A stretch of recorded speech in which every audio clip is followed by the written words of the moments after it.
dans le Seigneur, je te bénis dans le précieux nom de Jésus.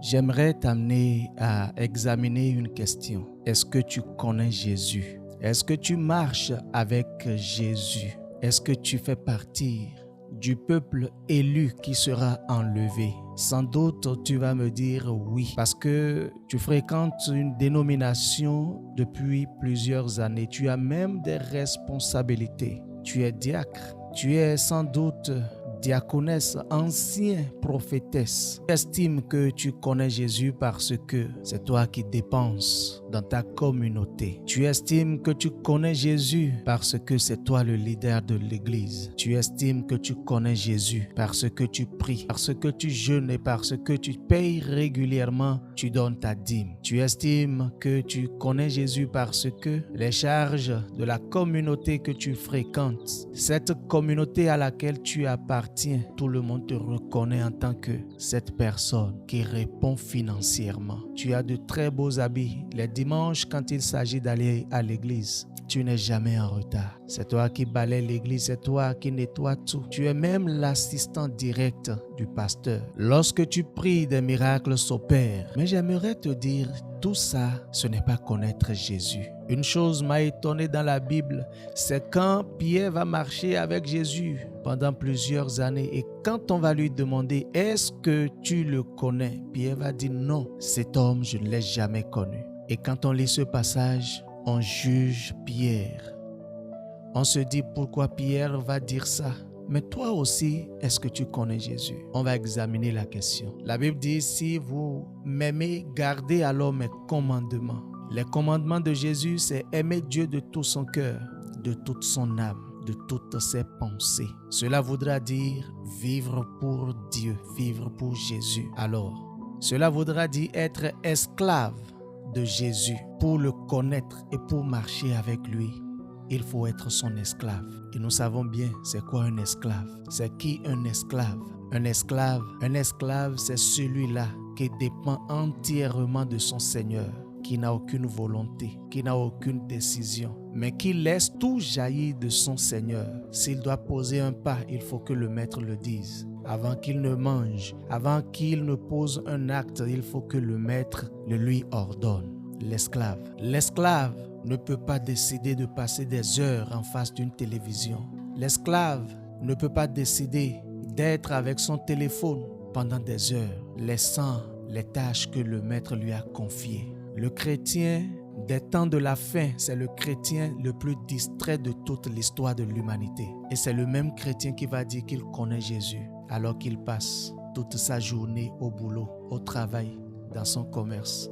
Pendant que des âmes meurent au jour le jour, pendant que la prostitution se multiplie, pendant que Satan envoie de nouvelles stratégies de péché, pendant que des accidents se multiplient, pendant que des gens meurent dans les hôpitaux, pendant que des âmes meurent sans Jésus, pendant que les gens souffrent, pendant que des âmes soupirent, pendant que des âmes veulent entendre parler de Jésus. La ville de Ninive avait juste besoin que Jonas parle. Mais voilà Jonas qui fuit pour aller à Tarsis. Aujourd'hui, le chrétien a fui. Les chrétiens du temps de la fin sont à Tarsis, proclamant qu'ils craignent Dieu, alors que la ville de Ninive est en train de couler. Oui, nous sommes à Tarsis. Dieu nous veut à Ninive, mais nous fuyons la tâche. Nous sommes dans nos boulots, dans nos bureaux, dans nos commerces, dans nos business. Et quand nous avons un peu de temps, c'est pour la télévision, c'est pour les séries, c'est pour le téléphone, c'est pour un mari, c'est pour la femme, c'est pour les enfants, c'est pour les causeries vaines, c'est pour les causeries inutiles. Et les 5-10 minutes qui vont rester dans la nuit profonde, à peine on va commencer par prier et le sommeil emporte. Est-ce que c'est ça connaître Jésus? Est-ce que c'est cela marcher avec Jésus? Tu vas dire que tu as été déjà délivré. Tu vas dire que tu as été délivré plusieurs fois. Tu es tombé, le Saint-Esprit s'est manifesté et que tu es enfant de Dieu. Bien-aimé dans le Seigneur, la véritable délivrance que le ciel considère, ce n'est pas quand tu as un enfant. Le véritable miracle pour lequel tout le ciel jubile et que Dieu, depuis son trône, manifeste sa joie. Ce n'est pas quand tu achètes de nouvelles voitures. Ce n'est pas quand tu achètes des parcelles, tu construis des maisons. Le miracle, ce n'est pas quand on tient le micro devant le peuple de Dieu et on témoigne avoir fait le mariage. Le témoignage, les miracles n'ont rien à voir avec nos poursuites de vent. Le véritable miracle, la véritable délivrance, ce n'est pas quand on tombe, on casse les chaises. Mais la manifestation du Saint-Esprit, ce n'est pas quand on crie, mais quand le cœur est circoncis. La véritable délivrance, c'est quand ton cœur est libéré de la rancune, des rancœurs. La véritable délivrance, c'est quand tu te rapproches de tes semblables et tu leur dis « je vous pardonne ». La vraie vie en Jésus, ce n'est pas quand on s'habille les dimanches. La vraie marche avec Jésus, ce n'est pas quand on dépense pour son œuvre. Oui, dépenser, aller à l'église, les délivrances, tomber, crier, tout ça c'est bien. Mais n'oublions pas, Jésus a dit, et vous me direz au jour du jugement, mais nous avons fait des miracles en ton nom et je vous répondrai, je ne vous ai jamais connu. Bien-aimé dans le Seigneur, est-ce que ton cœur est circoncis? Est-ce que tu as un cœur qui pardonne? Tant que tu n'as pas un cœur qui pardonne, tant que tu n'as pas un cœur qui accepte, tant que tu n'as pas un cœur qui accepte, tu n'as pas encore connu Christ. Tant que tu ne prends pas la décision et que tu ne t'efforces à marcher dans l'intégrité, craignant Dieu et tremblant jour et nuit pour son nom, tu n'as pas encore connu Jésus. Est-ce que tu marches avec Jésus? Sans doute, tu vas me répondre par oui. Mais en dehors de ta femme, voilà la vie d'impudicité que tu mènes au jour le jour. Voilà tout ce que tu fais et que ton mari ne sait pas. Est-ce que tu marches avec Jésus?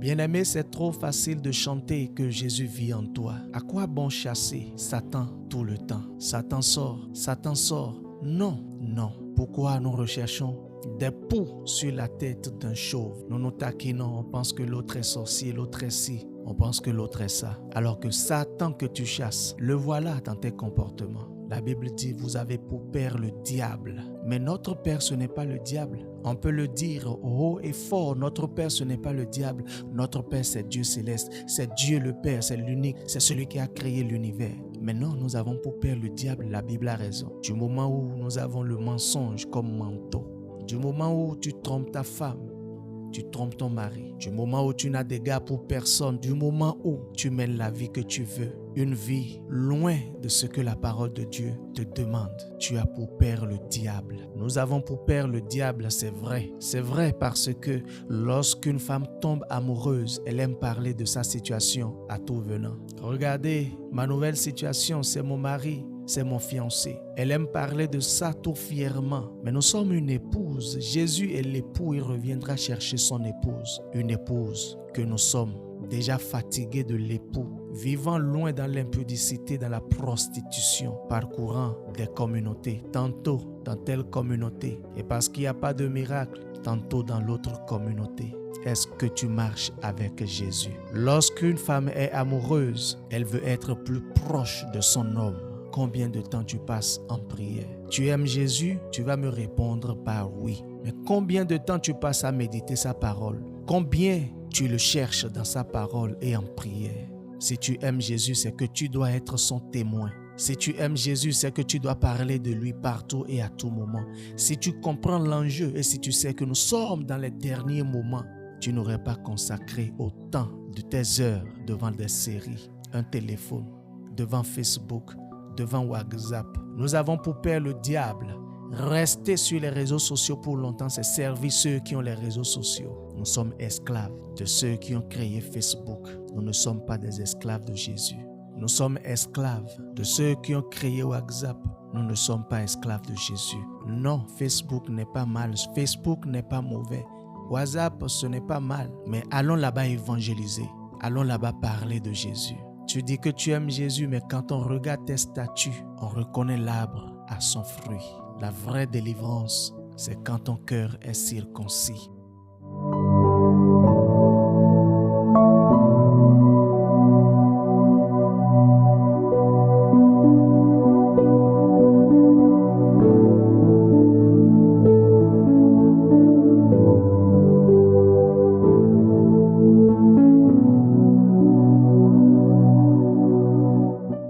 Pense-y, réfléchis, où passeras-tu ton éternité? Est-ce que tu fais partie des vieilles folles ou tu fais partie des vierges sages? Est-ce que tu fais partie des vierges folles? Bientôt, le grand bateau viendra nous chercher. Est-ce que tu iras à la rencontre de l'agneau? Si tu le désires, réorganise ta vie. Si tu désires aller dans les noces de l'agneau, que les temps consacrés aux séries soient désormais consacrés à l'évangélisation.